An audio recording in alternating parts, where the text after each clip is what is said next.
Welcome to this quick video about how to choose a thesis statement for your English paper. You've probably heard and read a lot of advice, but this video aims to add another dimension that should take your writing from good to great. You've probably already learned that a good thesis statement has a few qualities. First, it's arguable, which means someone can disagree or argue against it. And you've probably learned that good writers include at least one of these counterarguments in their thesis to show that they're paying attention to the conversation surrounding their topic and to show that they're fair-minded enough to discuss others' ideas. And of course, you know that a thesis statement includes your main argument, plus two or more reasons why that argument is valid, correct, or at least the best. What you might not have talked as much about is the fact that a good argument, and thus a good thesis, focuses in on a specific audience. Here are a few examples that show thesis statements that include all four parts. Notice how the first thesis doesn't just argue that a specific phrase is important for everyone to remember, but that it's especially important to remember for people who are going through a transition or facing a choice. That's a somewhat general group, but it's still a bit more specific than saying everyone needs to know this phrase and remember it. Similarly, the second statement focuses in on parents as the people who most need to stop saying boys will be boys. Now you might be asking yourself, or asking this screen, why? Why would I need to think about any specific group of people as I write my paper? Isn't the only person who will ever read this my teacher anyway? And isn't it a bad idea to limit myself to just one specific audience?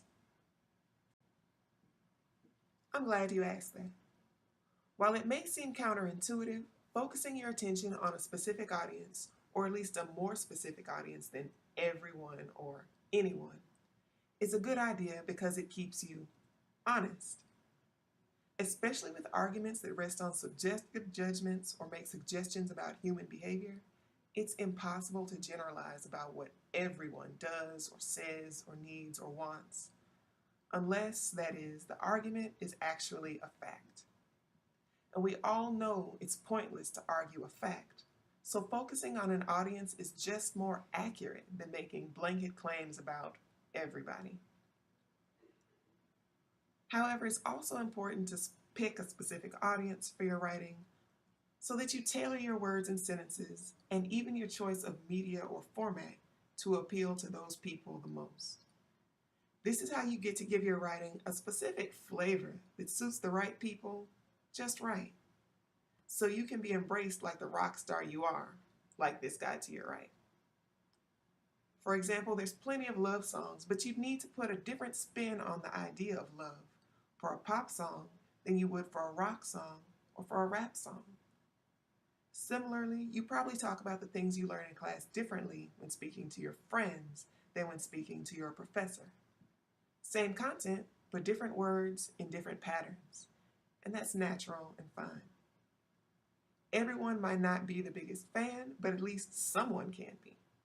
Think about it this way. What does have universal appeal other than water and air? The two most necessary, but also the most bland and tasteless things in the universe. If we can disagree about what kind of food we like, it's fine if not everyone likes or needs your particular essay. And telling them so up front, as in your thesis, is a great way to let readers who might not want to go there with you know that they're free to leave before they waste their time. Picturing your ideal reader not only helps you appeal to the right people, but to let the wrong people know that, while it's nothing personal, this essay just isn't meant for them. They'll pick up on the subtle cues like word choice and tone, and they'll move on.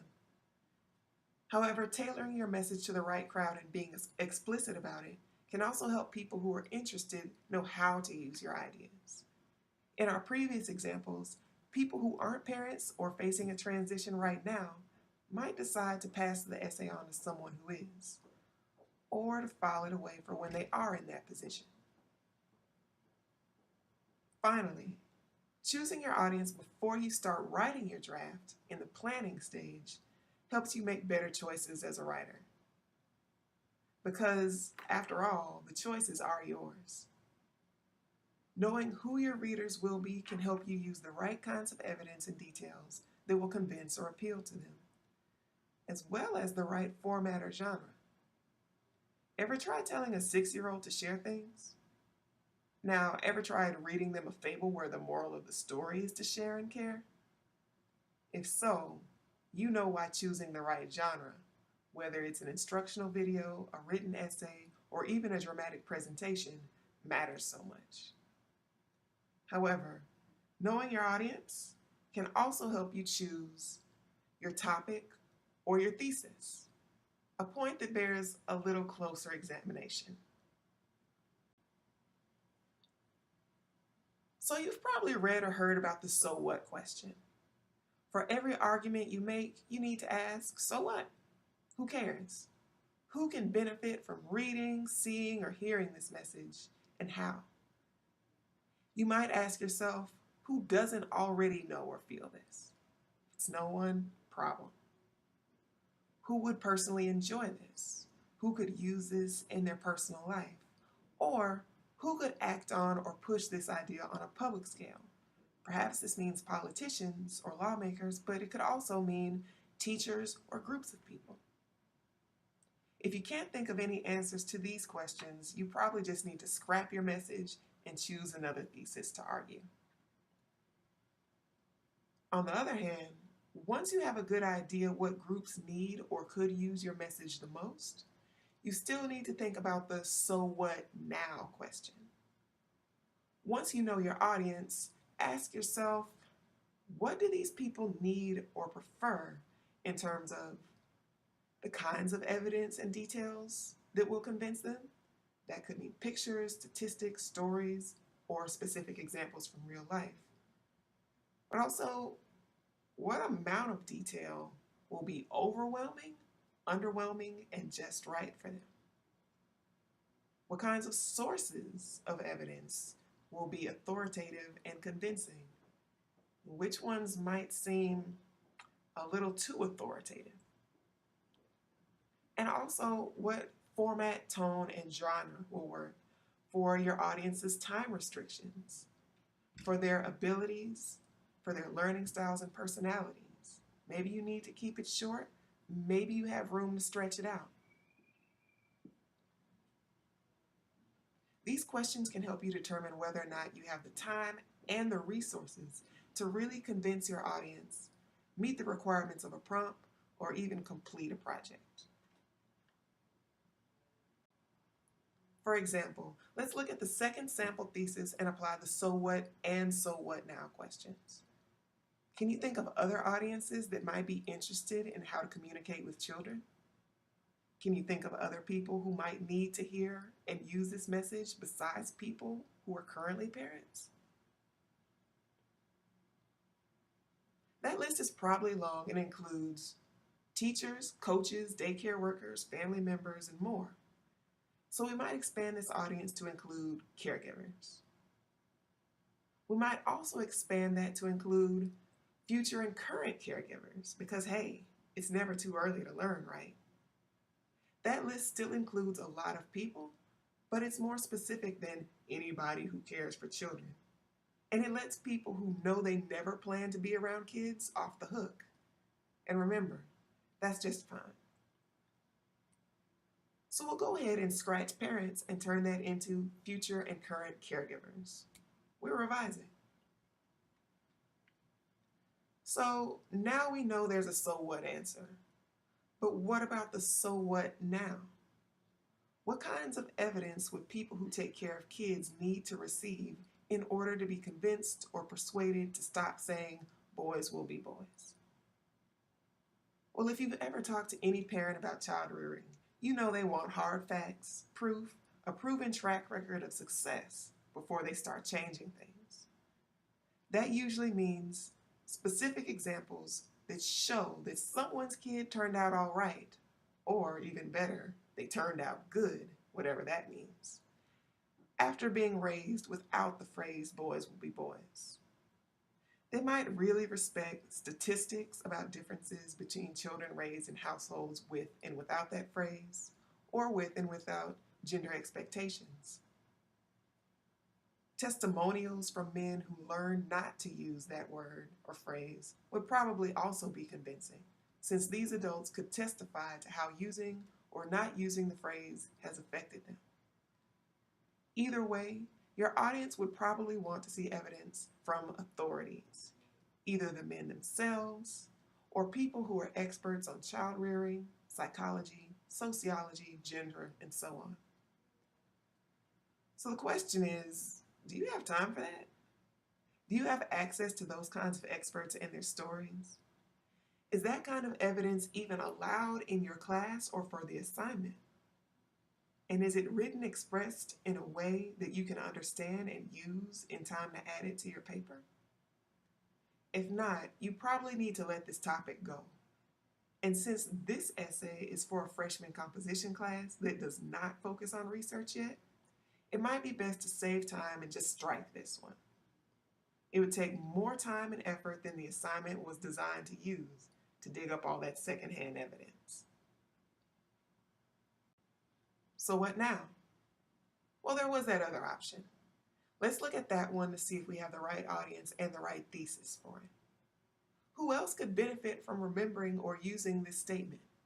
Listen outside, then listen inside, then dance, and only the dance remains. If you're thinking that this group is probably as general as it gets, you're right. Perhaps everyone could benefit from listening to others, valuing their own inner voice, and acting responsibly. But that's just bland. This seems like just enough focus to let us dig in and prove the thesis with evidence. So let's get to it. What kind of evidence would people going through transitions in life need in order to believe this phrase could help them? Well, because the quote comes from a dance hall in Ghana, people probably need to see pictures of the dance hall so they can have some idea of the context and how the quote hovers in the air above you and how it affected me so much. Also, because it's a quote that's open to interpretation, they need to know my interpretation of the quote too. Luckily, that's kind of included in my thesis, but it never hurts to explain your take on things as explicitly as possible, since other people might interpret it differently. However, that's not enough. To really believe my claim, they'll also need to see specific examples for each point in my thesis. That means I'll need to show them specific times when thinking of the quote convinced me or someone else to pay closer attention to others' opinions and ideas, to value my or their own inner voice, to take action, and to remember that actions are all that people will remember in the present and in the future. What's more, my audience will need to see me explain why it even matters that I or anyone else did those things. I'll need to explain to them how listening to others made my life or relationships better, how trusting my own ideas worked out in the particular situation I gave, or why it's important for anyone else to do those things. All this information should help build my case and convince other people who are having a tough time making choices that this quote will help them make the right decision. And my choice is clearly to go with thesis number 1. The second one is good, but too technically demanding for the course I'm in, the time I have, and the resources readily available to me. For the first one, I have access to all the evidence I'll need in my own memories and experiences. Or I can ask everyday people who I can understand easily when they speak. No need for extensive research in a non-research class. And I get to include awesome pictures. Sounds good to me. Now you give it a try. If you have a writing assignment, use a table like the one on the screen to brainstorm the audiences, purposes for writing to them, formats or genres you might use, and kinds of evidence you might need for each thesis statement you're considering. Pause the video. This should take from 10 to 15 minutes. When you're done, ask yourself, do I have time for this? Do I have access to the kinds of evidence I need to convince my audience? If not, can I get access in time to use it? Is there even an audience for this at all? This chart and video should help you answer those questions and make the right choices. So what takeaways and questions do you have? Feel free to post a comment. Thanks for watching.